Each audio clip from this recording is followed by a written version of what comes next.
Now in today's video, we're going to delve into the deep-rooted psychological and often cultural reasons as to why people, human beings, we seem to want to chase the almost improbable, the impossible. Werewolves, ghosts, UFOs, boggarts, and all the other mysterious creatures that many people seem to have reported. Do they really exist, or do human beings simply have a need, have a wish, have a reason to believe in these strange, mythical and unexplained things?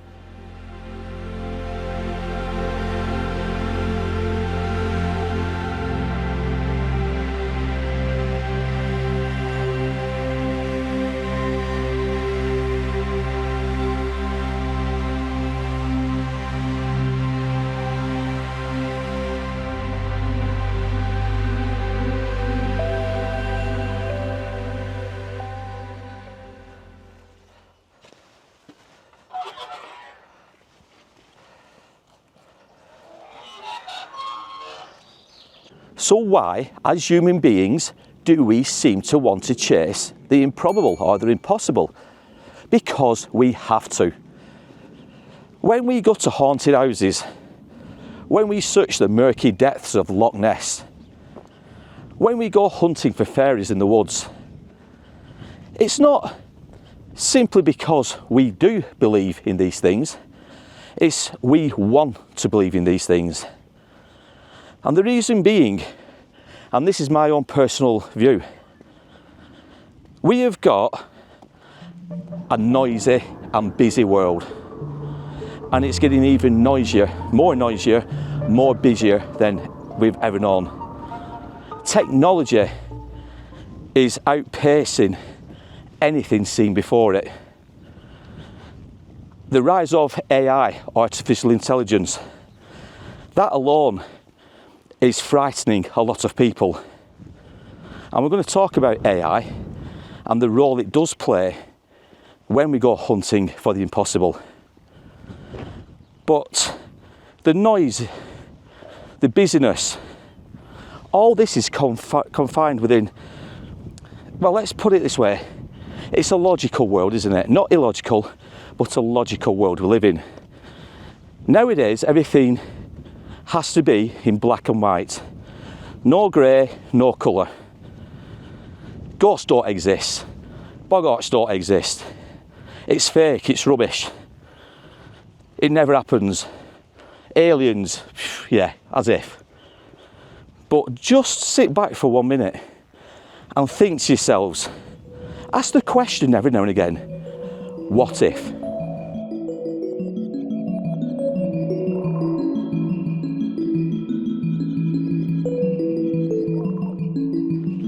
The world, as it is logical, measured and explainable, it's often too harsh and too mundane. It's just too loud. Myths, legends and spectral mysteries, they give us an escape hatch, a door into something that might be more. So when we go to these haunted houses, and like I said, we dive into the depths of the Loch Ness, you know, and like I said, we do go looking for fairies in the woods. Is this a built-in mechanism to deal with the daily humdrum of mundane life?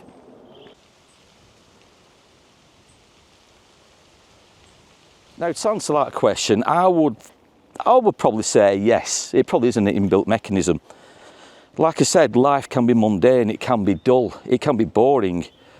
But on the other hand, it can also be extremely depressing.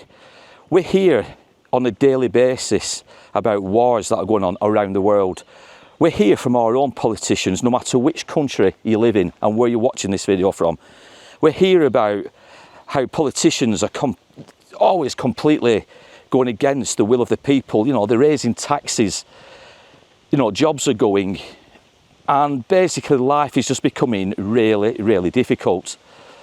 So when we visit these places and we go seeking and searching out the impossible or the improbable, you could argue and say it probably is a release. It is like a pressure valve which has to be released. And when we visit these places, yes, we do go there wanting to see things that we've never seen before, hear things we've never heard of before.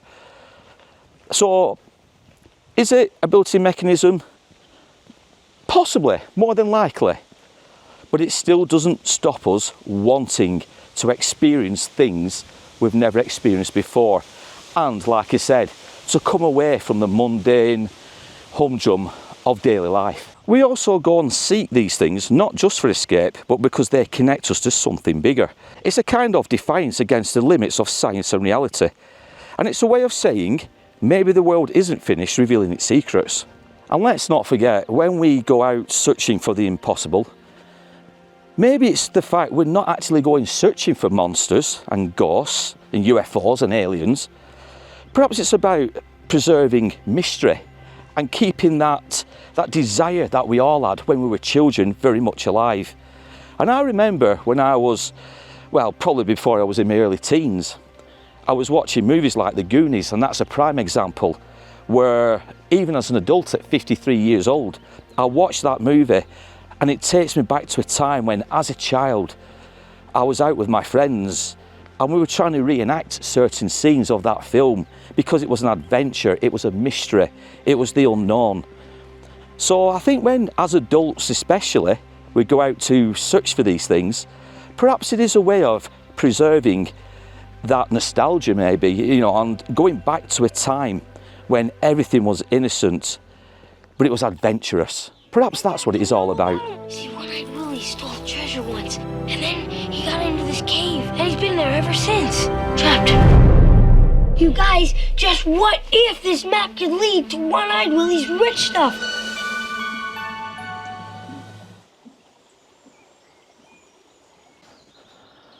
As we tell today's story, we thought we'd bring you to a place very close to our own home, and it's all this woodland.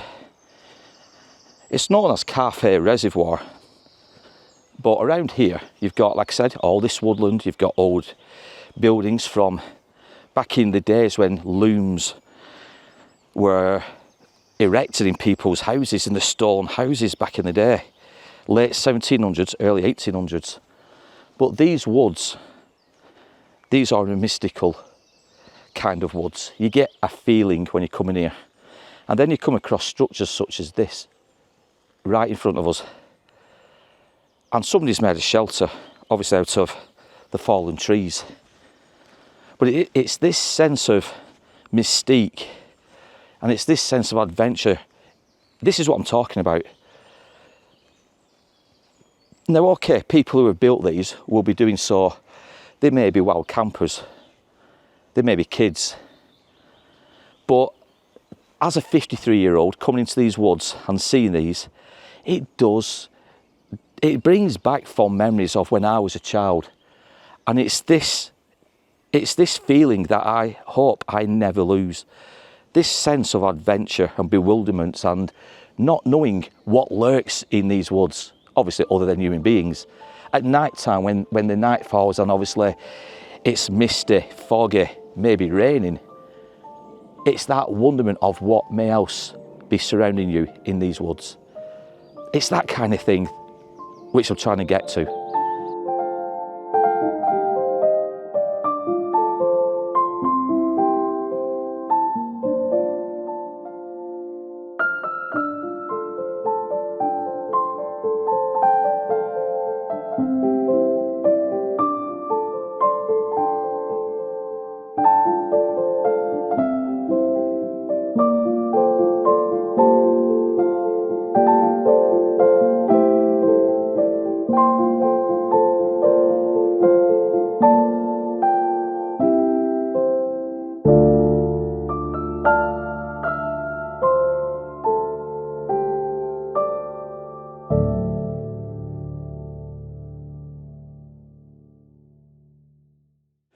Now, in 2014, a collection of photographs that were taken by a man by the name of John Hyatt, they were released to the public and they were on display at the Whitaker Park Museum, which is close to Rawtenstall.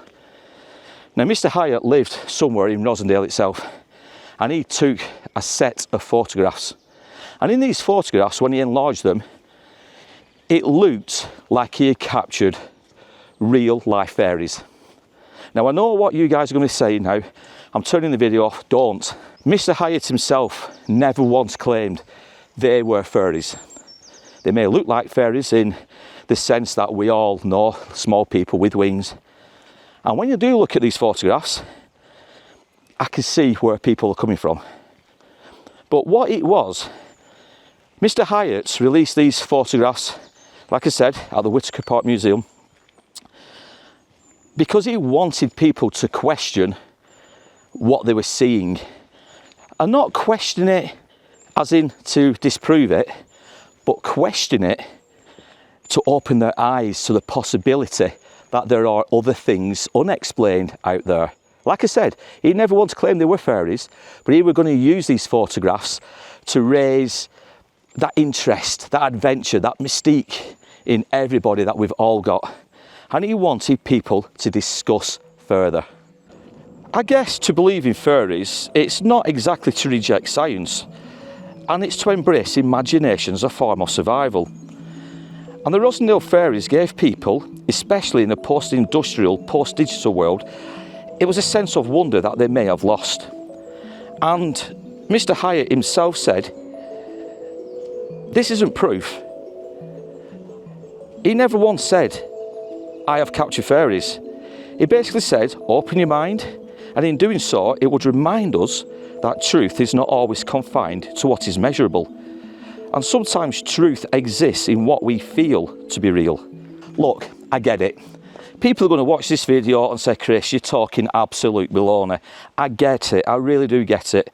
And especially more so people 30s, 40s, 50s onwards. You know, we've lived lives, we've seen things, we've been sensitised to things in the news, horrific things, not just the fun things, but horrific things.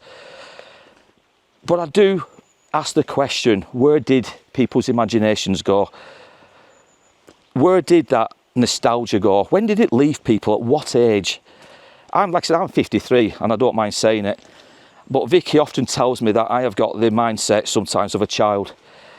You know, I read books on sci-fi, I read magazines on ghosts, you know, sea monsters, like I said, UFOs.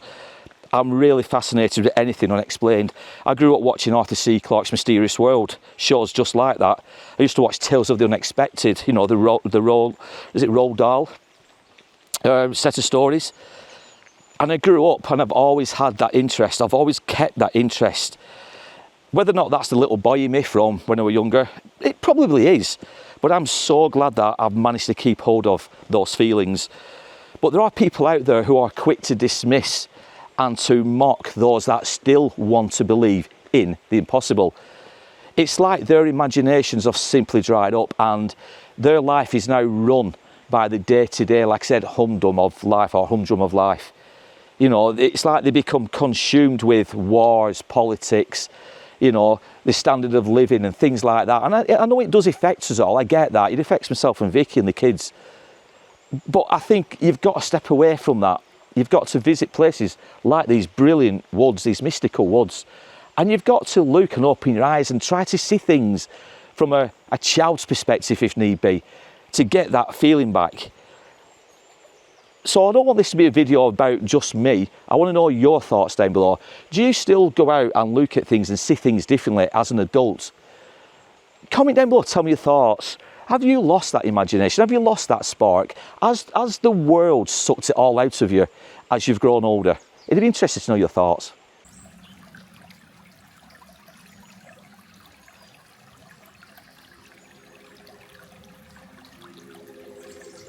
These Rosendale fairies, it would appear that they were nothing more than midges, these little midges that hover around and always congregate in large groups. And especially at this time of year when the weather's getting a lot warmer, there's still a little dampness in the air, you know, there's pools of water when it has rained. People in England, Great Britain, they'll know what exactly I mean. They are really tiny flies.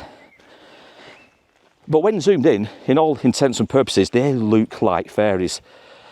Now, like I said, Mr. Hyatt, he would go on to say that what happened to people's imaginations? When did it become so boring in life? And, you know, people were becoming more anxious with the way they were living life. What happened? So he used these photographs, like I said, at the actual Whitaker Park Museum. They also went online, they were published in newspapers. But it's the actual amount of posts he got, emails, people contacting him saying that they had captured photographs of real life fairies. And this really pleased Mr. Hyatt, it really did. He was chuffed beyond words, because it seemed that his photographs had sparked a revival, and it sparked the fire. It got the burning, it ignited the fire in people again. And he was inundated with letter upon letters upon letters of all these letters from people all around the world who all said they'd captured the exact same images. Now, some of these people obviously really did believe that they'd actually captured fairies in the photographs.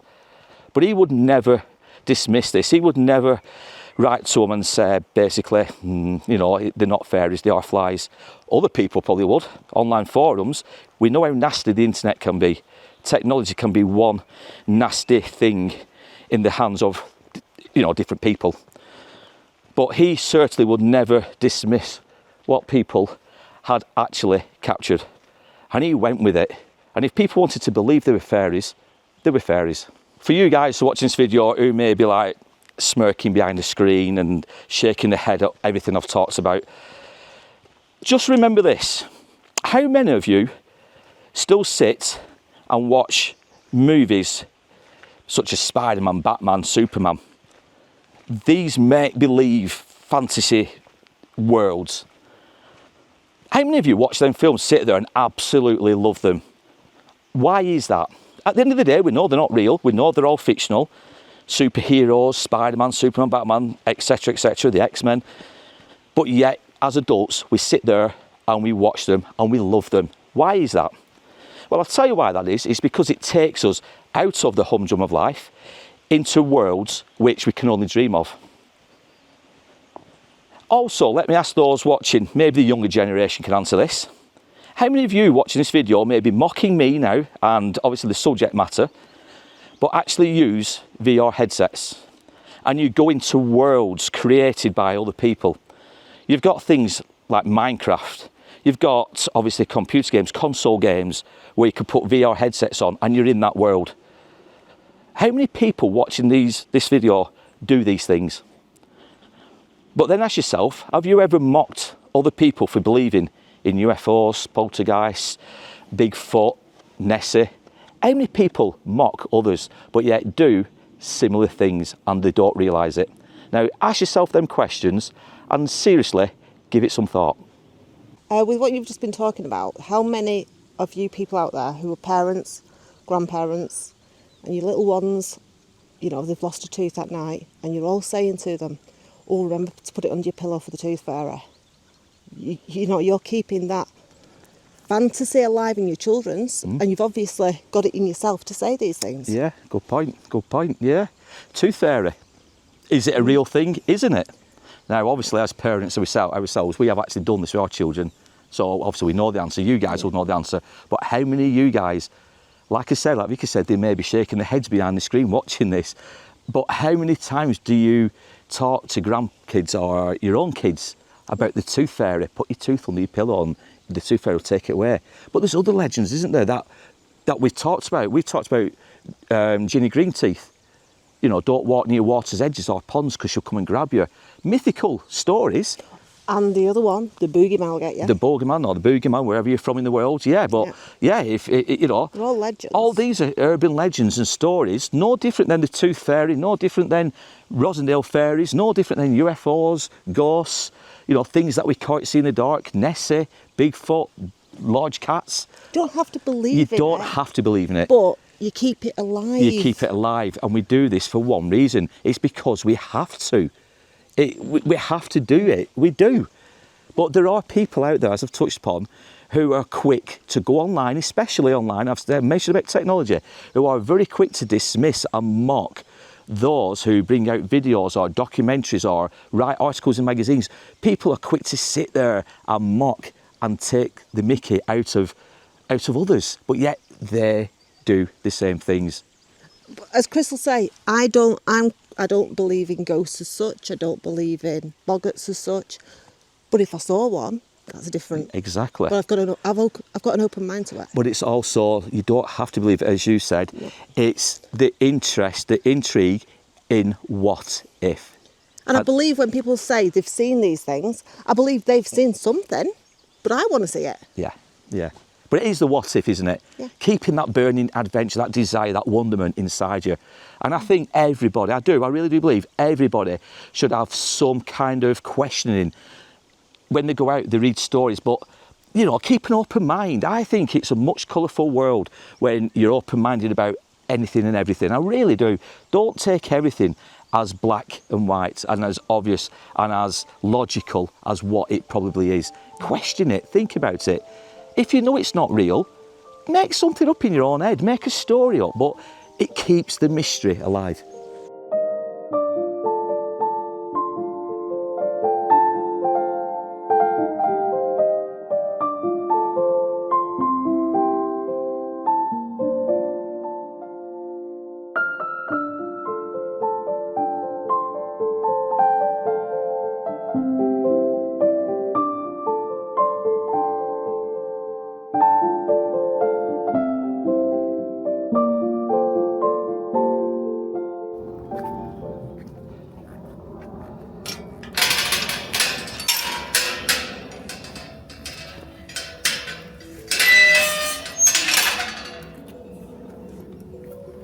People have lost, and I've touched upon it, they have lost the imagination, the wonderment, the excitement of asking that question, what if? When we were kids, we always adventured, we always did exactly that.